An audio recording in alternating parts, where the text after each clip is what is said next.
होरपळणाऱ्या शेतकऱ्यांच्या दुःखात पक्षप्रवेशाचे सोहळे। सोलापूर जिल्ह्यातील काही भागात पूर परिस्थिती निर्माण झाल्याने शेतकऱ्यांची अक्षरशः जमीन वाहून गेली आहे। दारातील गोठ्यात असणारी गुरे जनावरे दगावून गेली आहेत। शेतकरी बांधव धास्तावून गेला आहे। त्यांच्या मुखात दिवाळी नाही तर डोळ्यात अश्रूंचा पूर वाहताना दिसतो आहे। आणि अशा अवस्थेत जिल्ह्याचे पालकमंत्री पक्ष सोहळ्याचा आनंद साजरा करताना दिसत आहेत। जिल्ह्यातील काही नेते मंडळी सुद्धा या विदारक परिस्थितीची जाणीव मनात न ठेवता असंवेदनशील होऊन राजकीय स्वार्थाच्या पाठीमागे धावताना दिसत आहेत। अशा मंडळींना जिल्ह्यातील जनतेने ओळखले आहे।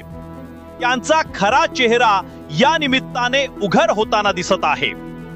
होरपळणाऱ्या शेतकऱ्यांपेक्षा त्यांना आपला पक्ष प्रवेश महत्त्वाचा वाटू लागला आहे।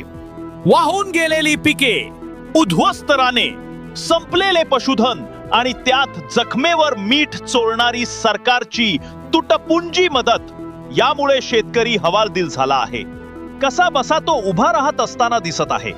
राजकारण्यांनी त्यांना धीर देण्याची आणि जीवन जगण्यासाठी त्यांना आत्मविश्वास निर्माण करून देणारी हीच खरी योग्य वेळ आहे।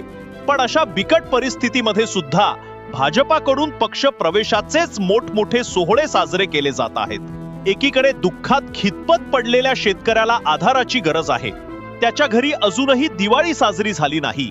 मुलाबाळांना पुढे शिकवण्यासाठी मदतीची गरज आहे। दप्तरासह मुलांचे भविष्य पाण्यात वाहून गेले आहे। आणि अशा अवस्थेत पालकमंत्री गोरे मात्र नेत्यांना टिपून पक्ष प्रवेशाचे कार्यक्रम जोरदार करताना दिसत आहेत। आणि काही जिल्ह्यातील नामांकित समजले जाणारे पुढारी देखील तुमच्या संग मला येऊ द्या की र, देवाचं दर्शन घेऊ द्या की, असा सूर अडवताना दिसत आहेत। इतके निर्दयी हे पुढारी निघतील याचा विचार देखील सोलापूर जनतेने केला नव्हता। एकीकडे उद्ध्वस्त झालेला शेतकरी टाहो फोडताना दिसत आहे, तर दुसरीकडे हे नेते मंडळी पालकमंत्री गोरेंच्या माध्यमातून देवाभाऊच्या दर्शनासाठी रांग लावून बसलेले दिसत आहेत। आणि अजूनही पक्षप्रवेश मोठ्या प्रमाणात होतील असे सूतोवाच पालकमंत्री गोरे यांनी केले आहे। त्यांनी सोलापूर जिल्ह्यात राजकारण करताना सर्व सोडली आहे, पण आपल्या जिल्ह्यातील नेते मंडळींनी तरी थोडी बाळगून राजकारण करायला हवे अशी जनता उघडपणे चर्चा करताना दिसत आहे। किमान इथून पुढच्या काळात तरी जनाची नाही मनाची बाळगत नेते मंडळींना शहाणपण येईल आणि उद्ध्वस्त झालेल्या शेतकऱ्यांना ते मायेचा आधार देतील अशी अपेक्षा करायला काय हरकत नाही। इतर वेळी राजकारण करायला सगळे मोकळेच असतात, यावेळी कोणाचा आक्षेप असण्याचेही कारण नाही।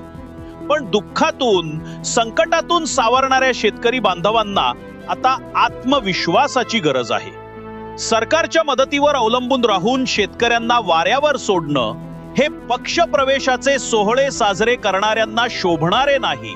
किमान सोलापूर जिल्ह्याची तरी ती संस्कृती नाही।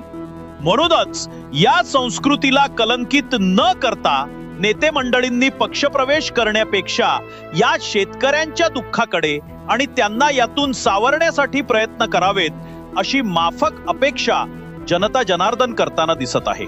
अशाच घडामोडी आणि त्यावरील रोखठोक राजकीय विश्लेषण जाणून घेण्यासाठी चॅनलवर नवीन असाल तर सबस्क्राइब, लाईक, कमेंट आणि शेअर करा आणि जाणून घ्या ताज्या घडामोडी